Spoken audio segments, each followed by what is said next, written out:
ആനന്ദേട്ടൻ dieting തുടങ്ങിയപ്പോൾ തൊട്ടാണ് കേട്ടോ ഞാൻ ഈ സാലഡുകളും വെയിറ്റ് ലോസ് റെസിപ്പീസൊക്കെ ഇങ്ങനെ നോക്കാൻ തുടങ്ങിയത്, ട്രൈ ചെയ്യാൻ തുടങ്ങിയത്. അപ്പോൾ ഈ വെയിറ്റ് ലോസ് റെസിപ്പി എന്ന് പറയുമ്പോൾ തന്നെ നമ്മുടെ മനസ്സിൽ വരുന്നതാണല്ലോ ഈ ഓട്സ്. അപ്പം ഓട്സ് കൊണ്ട് എന്ത് നമുക്ക് വെറൈറ്റി ആയിട്ട് ഉണ്ടാക്കാമെന്നും വിചാരിച്ച് ഓരോന്ന് ട്രൈ ചെയ്ത് ഒരു സക്സസ് ആയിട്ടുള്ള റെസിപ്പിയാണ് ഈ ഓട്സ് തൈര് സാദം എന്ന് പറയുന്നത് കേട്ടോ. ഇതിലാവുമ്പോൾ അധികം എരിവില്ല, മസാലയില്ല, നമുക്ക് വേഗത്തിൽ ഉണ്ടാക്കാൻ പറ്റും. പിന്നെ എന്താ, ഇത് ഭയങ്കര റിച്ച് ഫുഡാണ്, എന്നാൽ ഭയങ്കര ഓവറും അല്ല, അങ്ങനെയുള്ളൊരു റെസിപ്പിയാണ് കേട്ടോ ഇത്. പിന്നെ ഞാനൊരു കാര്യം പറയട്ടെ, ഞാൻ വലിയ കുക്കൊന്നും അല്ല കേട്ടോ. പിന്നെ ഇതെൻ്റെ ആദ്യത്തെ റെസിപ്പി വീഡിയോ ആണ്, തെറ്റുകളുണ്ടാവും, സോറി.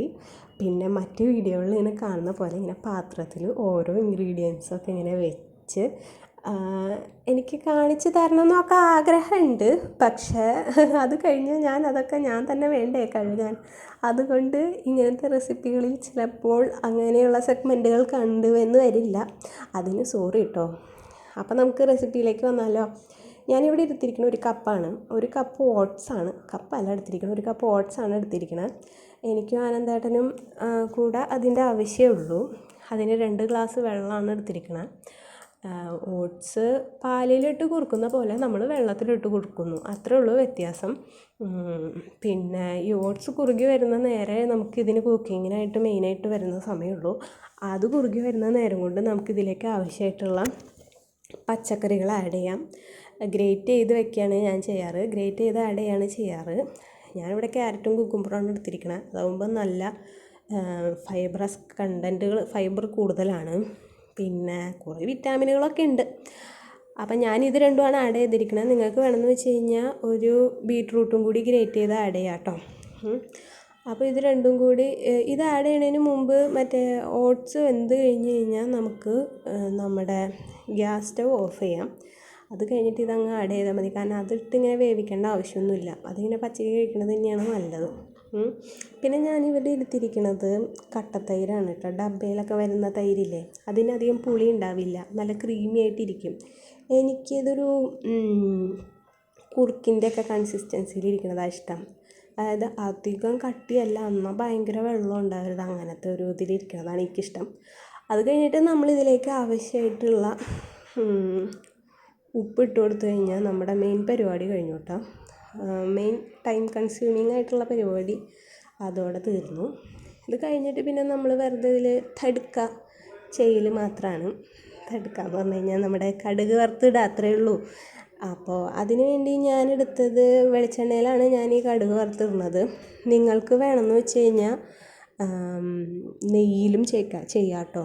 നെയ്യിൽ ചെയ്യണത് സൂപ്പറാണ്. അപ്പം നെയ്യ് എടുത്ത് അത് ചൂടാക്കിയിട്ട് അതിലേക്ക് കടുക്, ഉഴുന്ന്, പൊട്ടുകടല, ഇത് 3ആണ് ഞാൻ ചേർത്തിരിക്കുന്നത്. നിങ്ങൾക്ക് വേണമെന്ന് വെച്ച് കഴിഞ്ഞാൽ കശുവണ്ടിയും കപ്പലണ്ടിയും ഒക്കെ ചേർക്കാം കേട്ടോ.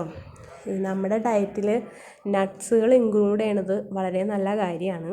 നമ്മുടെ മുടിക്കും നമ്മുടെ സ്കിന്നിനും ഒക്കെ നല്ലതാണ് കേട്ടോ. അപ്പോൾ കപ്പലണ്ടി വറുത്ത് ഇടുന്നത് ആനന്ദേട്ടന് ഇഷ്ടമില്ലാത്തത് കൊണ്ടും കശുവണ്ടി ഇവിടെ ഇല്ലാതിരുന്നത് കൊണ്ടും അത് രണ്ടും ഞാൻ വേണ്ടാന്ന് വെച്ചു. ഇത് രണ്ടും ഇത് മൂന്നും എല്ലാം ഒന്ന് ബ്രൗണായി വന്നു കഴിയുമ്പോൾ നമുക്ക് ഗ്യാസ് ഓഫ് ചെയ്തിട്ട് അതിലേക്ക് ചുവന്ന മുളകും കരിവേപ്പിലയും പിന്നെ കായപ്പൊടിയും കൂടി ചേർത്ത് കഴിഞ്ഞാൽ നമ്മുടെ തടുക്ക റെഡിയായി. കഴിഞ്ഞത് അതിലേക്ക് ആഡ് ചെയ്ത് ഒന്ന് ഇളക്കി കഴിഞ്ഞ് കഴിഞ്ഞാൽ പരിപാടി കഴിഞ്ഞു. അപ്പോൾ നിങ്ങളിതൊക്കെ ഒരു തവണയെങ്കിലും ഒന്ന് ഉണ്ടാക്കി നോക്കൂ. നമുക്കധികം ഇങ്ങനെ മസാലയൊന്നും ഇല്ലാത്ത ഗട്ട് ഫ്രണ്ട്ലി ആയിട്ടുള്ള ഫുഡ് കഴിക്കണം എന്നൊക്കെ തോന്നുമ്പോൾ, കാരണം എന്ന് വെച്ച് കഴിഞ്ഞാൽ ഈ തൈരിലൊക്കെ എന്ന് പറഞ്ഞു കഴിഞ്ഞാൽ നമ്മുടെ ഡൈജഷനൊക്കെ സഹായിക്കുന്ന ഗുഡ് ബാക്ടീരിയകളൊക്കെ നർച്ചർ ചെയ്യാൻ പറ്റുന്ന കുറേ കണ്ടൻറ്റുകളൊക്കെ ഉണ്ടെന്നാണ്. അപ്പം എന്തായാലും ഇതൊട്ടും മോശം ഭക്ഷണമൊന്നുമല്ല. പിന്നെ അധികം എരിവും കാര്യങ്ങളൊന്നും ഇല്ലാത്തതുകൊണ്ട് പിള്ളേർക്കും ധൈര്യമായിട്ട് കൊടുക്കാം. അപ്പോൾ പിന്നെ അങ്ങനെ ഒരു തവണയെങ്കിലും നിങ്ങളിതൊക്കെ ഒന്ന് ട്രൈ ചെയ്ത് നോക്കൂ. എന്നിട്ട് നിങ്ങൾക്ക് ഇഷ്ടപ്പെടുകയാണെന്നുണ്ടെങ്കിൽ അതൊന്ന് എന്നോട് ഷെയർ ചെയ്യണേ. കാരണം എന്ന് വെച്ച് കഴിഞ്ഞാൽ നിങ്ങളുടെ കമൻറ്റുകളാണല്ലോ, നിങ്ങളുടെ അഭിപ്രായങ്ങളാണല്ലോ എൻ്റെ ഇൻസ്പിറേഷൻ. അപ്പോൾ ഒരു തവണയെങ്കിലും ഉണ്ടാക്കി നോക്കണേ. പിന്നെ ഇതുപോലത്തെ ഹെൽത്തി റെസിപ്പീസ് വേണമെന്നുണ്ടെന്നുണ്ടെങ്കിൽ അതും എന്നോടൊന്ന് പറയണം കേട്ടോ. അപ്പോൾ ശരി, അടുത്ത വീഡിയോയിൽ കാണാം. അതുവരെ ബൈ.